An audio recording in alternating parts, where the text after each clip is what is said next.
একেবারে সম্পূর্ণ আর্থিক দায়িত্ব নিয়ে আমরা দেব। এখানে অভিজিৎ দাস ববি প্রার্থী হিসাবে তিনি গণনার দিন এবং গণনার পর থেকে প্রত্যেকটি কর্মীর পাশে দাঁড়ানোর চেষ্টা করেছেন। আমি তার প্রতিও কৃতজ্ঞতা জ্ঞাপন করি। তিনি তার নিজের বাড়ি, পার্শ্ববর্তী বাড়িগুলো ভাড়া করে আপনাদের মোটা কাপড়, মোটা ভাতের অন্তত বেঁচে থাকার জন্য যেটুকু লাগে সেই সুযোগ ব্যবস্থা করেছেন।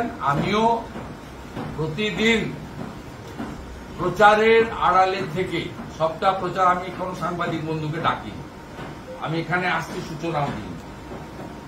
আমি বারুইপুরে গেছিলাম, কোনো সাংবাদিক ছিল না। অতএব আমি এসব প্রচার করি না, আমার প্রয়োজন হয় না।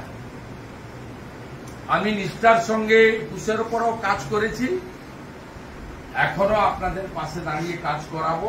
যারা মাথা নিচু করতে চান না, অর্থাৎ আত্মসমর্পণ করতে চান না, যারা জরিমানা দিতে অসমর্থ, যারা ওই চোরেদের পার্টিতে নাম লেখাবেন না জীবন থাকতেও, তাদের পাশে বিজেপি এবং বিরোধী দলনেতা আছে। আমি আপনাদের পূর্ণ নিরাপত্তা দিয়ে বাড়ি পৌঁছে দেওয়ার এবং স্বাভাবিক জীবনযাপন করার ব্যবস্থা করব। আর রাজনৈতিক লড়াই ভবিষ্যতে কি হবে না হবে সে পরবর্তীকালে আলোচনা হবে। এখন আপনারা যেভাবে আক্রান্ত, এই ক্রাইসিসে আপনাদের জন্য যেটুকু করা, হৃদয় দিয়ে আন্তরিকতার সঙ্গে মনে প্রাণে সেটা করার অঙ্গীকার রেখে আপনাদের সকলকে এই যে লড়াই, অসম্ভব লড়াই, police observer manage, general observer purchase, presiding officer setting, Sumit Gupta জেলা শাসক নিজে রিগিংয়ে নেতৃত্ব দিচ্ছে, আর কে পুলিশ, কে তৃণমূল, কে ক্যাডার, কে জাহাঙ্গীর আর কে এসডিপিও, সব মিলেমিশে একাকার।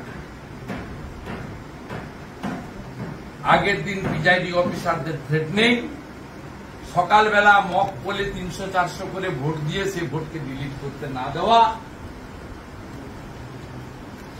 ওই ছিন্নমূলের প্রতীক ঘাসফুল ছাড়া আর সব প্রতীককে ট্যাপ লাগিয়ে দেওয়া,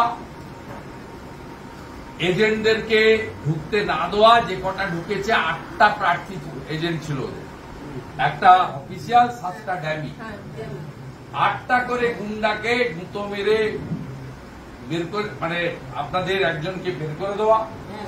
একই জিনিস গণনাতে করেছে, কোথাও ইভিএম এর নাম্বারের সঙ্গে মিলেনি।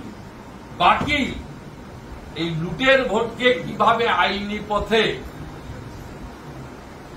এর একটা শেষ দেখে ছাড়তে হয়, সেটা আমি আজকে বলছি না, সেটা আগামী বুধবার দিন কলকাতাতে আমি অভিজিৎ দাস ববিকে পাশে বসিয়ে নিয়ে বলব। আজকে বলছি ক্যানিং থেকে শুরু করে কলতা হয়ে বিষ্ণুপুর পর্যন্ত অন্তত 300 ইনজোর্ড আছে। কলকাতায় বসে বুঝতে পারবেন না কি করেছে, কন্টিনিউয়াস কি করছে। শুভেন্দু বাবু, কোর্ট যেখানে নির্দেশ দিয়েছে ভোট পরবর্তী হিংসা ব্যবস্থা নেবে, তারপরেও এই যে সন্ত্রাস চলছে, যারা করছে তাদের জিজ্ঞেস করেন না, আমাকে জিজ্ঞেস করছেন কেন? আমি তো রাজ্যের বিরোধী দলনেতা, বিরোধী দল করার জন্য আক্রান্ত বলে আমার যে কর্তব্য পালন করছি, আজকে নতুন নয়, 3.5 বছর ধরে আমি এই কর্তব্য পালন করছি। এবং অনেকে ভেবেছে যে আমি ভেবে যাবো, আমি তো ভেবে যাবো। আমার যে কাজ জনগণ আমাকে দিয়েছে আমি করার চেষ্টা করছি। আমি এদের তেল সাবানের ব্যবস্থা করছি, কেমন আছে খোঁজ নিচ্ছি। আপনি অবাক হয়ে যাবেন, ক্যানিং এ আমাদের কর্মী বলল জলের লাইন আটকে দিয়েছে কাল থেকে, তার জল খেয়া দয়ে তো একটা পাড়া বলল ইলেকট্রিক অফ আছে, চার্জিং। এ কোন সভ্য সমাজে বসবাস করছি আমরা? লজ্জা লাগে না? 7,10,000 ভোটে জিতা, আপনারা কেউ ভোট দিতে পারেননি, সাংবাদিক তার পরিবার। আপনাদের নিজেদের অভিজ্ঞতা ফেসবুকে লিখছেন না কেন? কি ভয় করেন আপনারা? মৃত্যু তো একদিন হবে, মৃত্যু তো দুবার হবে না। কোন সাংবাদিকের পরিবার ভোট দিতে পারেননি আপনারা ডায়মন্ড হারবার, হয়তো ওনাকেই দিতেন। লক্ষ্মীর ভান্ডারে জয়গান গাইতে গাইতে হয়তো দিতেন কেউ, কিন্তু তাকে সে সুযোগও দেন না। কোন লোক ভোট দিতে পারে। আগামী দিন যে এই যে অভিনব প্রয়াস, অর্থাৎ 12টা ক্যান্ডিডেট এখানে দাঁড়িয়ে বা এজেন্ট ঢোকানো হয়েছে, আপনাদের এজেন্ট বার করে, এর বিরুদ্ধে এর শেষ আছে তো, কি হবে বুধবার দিন বলবো। আমি 4টে প্রার্থীকে নিয়ে বুধবার দিন একটা সাংবাদিক সম্মেলন করবো এবং আমি আইনগতভাবে কি করতে চাইছি বলবো। আমি আপনার সবটা আমার ইচ্ছা বা চাওয়ার মতো হয় না, কিন্তু আমি অনেক কিছু করে দেখিয়েছি। আমি 5টা বললে অন্তত 2টো করে দেখিয়েছি আমার ক্ষমতা অনুযায়ী। আমার হয়তো অনেক বড় মানুষের কাছে শুনে আমাকে মানুষের প্রতি বলতে হয় যে এটা করা উচিত। সবটা তো উচিতটা তো আমার হাতে নয়, সংবিধান তো আমার হাতে নয়। আমি তো সরাসরি নিয়ন্ত্রক নই সব জায়গায়। আমার যে কাজ আমি আমার জনগণকে নিয়ে করা উচিত, আমি সেটা করার চেষ্টা করছি। এবং এখনো যে মহিলারা, যুবকরা তারা এখনো যে লড়তে চান, এটা দেখুন এইরকম একটা চটপাতা জায়গায় ঘুমানো কি সম্ভব? আজকে 5-6 দিন আছে, আরো কত 6 দিন থাকতে হবে তারা জানে না। তবু তো তারা বাড়িতে যেভাবে থাকেন, সকালবেলা উঠেন, বাথরুম করেন, ব্রাশ করেন, চা খান, ঘরের লোক চা করে দেয়, এগুলো কি শিবিরে সম্ভব? এখানে সকলের জন্য যা হয়, কোনোদিন ঘন্ট ডাল, কোনোদিন 1 টুকরো ডিম ঝোল ভাত, রাত্রিবেলা হয়তো মুড়ি চানাচুর, ভাত হয়নি। এইভাবে যে কষ্ট করে এরা কাটাচ্ছেন, প্রত্যেকে গরমের মধ্যে প্যাচ পেঁচে গরম, নিচে একটা চটের উপর শুয়ে আছে। এত অভাব তো এদের নেই। প্রত্যেকের বাড়িতে তো একটা মোটামুটি একটা, এরা উচ্চবিত্ত না হলেও তো একটা মোটামুটি লাইভলিহুড জীবনযাপন করেন। কি কষ্ট এরা পালন করছেন। তারপরেও বলছে কিডনি যদি নিয়ে নেয় নিয়ে নিক, চোরেদের পার্টি করব। আমি এগুলো নিয়ে কিছু বলবো না, আমি এগুলো নিয়ে কিছু বলবো না। আমি বিরোধী দলনেতা, এগুলোর কাজ সংগঠনের কাজ।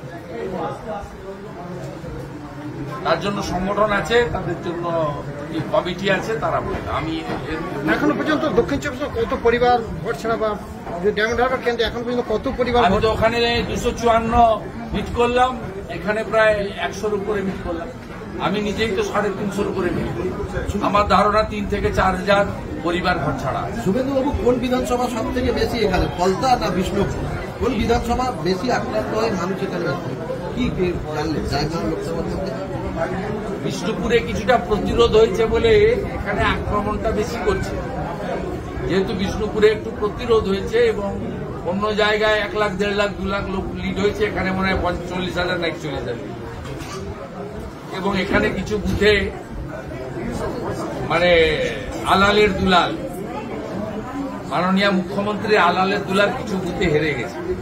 সেই রাগ থেকে এখানে একটু বেশি করছে, কিন্তু ফলতাতে তো বিগত 18 সাল থেকেই শুয়ে দিয়েছে। তারপরেও যে 2-1টা 260টা বুথের মধ্যে 30টা বুথে একটু চেষ্টা করেছিল ছেলেরা, 30টা বুথকে ধরে টার্গেট করে মারছে। একদম অপোজিশনের যাতে কোনো অস্তিত্ব না থাকে আগামী দিনের কোন নির্বাচনে, তার জন্য বেছে বেছে টার্গেট করে করা হচ্ছে। এবং 2টো শর্ত, আমাদের দলে চলে আয় আর জরিমানা, টাকা তো ওদের দিতেই হবে। যারা পায়খানা খায় তাদের টাকা তো দিতেই হবে। সে স্যারেন্ডার করো আর পতাকা বলে।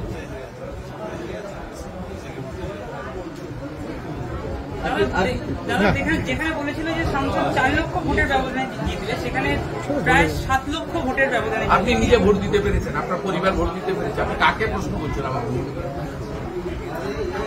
আপনি কাকে প্রশ্ন করছেন? এখানে কি প্রথম লোকসভার ভোট হচ্ছে নাকি? ওই চ্যাংড়ার থেকে কি কম দরের নেতা ছিল নাকি সোমেন মিত্র? ওই চ্যাংড়াটার থেকে কি কম দরের নেতা ছিলেন নাকি শ্রমিক লাইড়ি?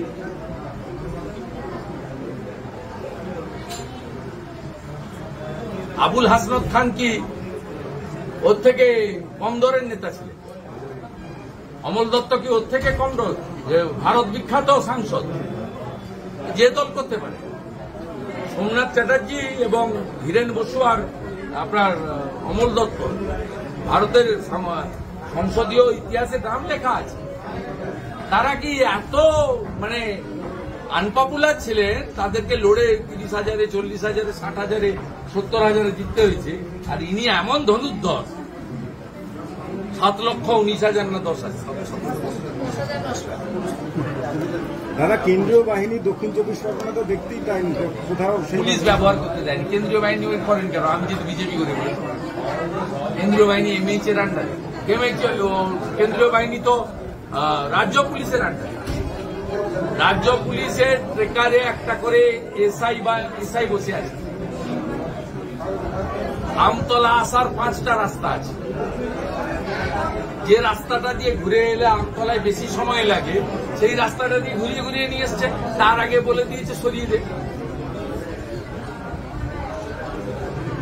গোলাবাজ ভাইপোর পিএ সুমিত রায় আর এবং জেলা শাসক সুমিত গুপ্তা এ পুরো ব্যবস্থাপনাটাকে কন্ট্রোল করেছে। আমরা উই নো এভরিথিং, এবং এটা ছাড়া হবে না, ডকুমেন্ট আছে। ওয়েবকাস্টিং ক্যামেরা ঘুরিয়েছে, কোনো ক্যামেরাতে কিছু আসেনি। থাম্ব ইমপ্রেশন এবং সিগনেচার একজনের, আর ভোট দিয়েছে একজনের। ছেড়ে দেবো ভেবেছেন আপনি? গিয়ে ছেড়ে দেওয়া হবে। লড়াই চলছে, চলবে। কালকে শপথ গ্রহণ অনুষ্ঠানে উনি বলেন যে আমি আমন্ত্রিত পাইনি। এই ব্যাপারটা নিয়ে কি বলছেন? উনি বলেন যে আমি আমন্ত্রিত পাইনি, এই ব্যাপারটা নিয়ে আপনি কি বলছেন? আমি অত্যন্ত খুশি ও নারাজ। ওদের যে শুরুটা খুব ভালো হয়েছে, ওইটা গেলে শুরুটাতে একটু থেকে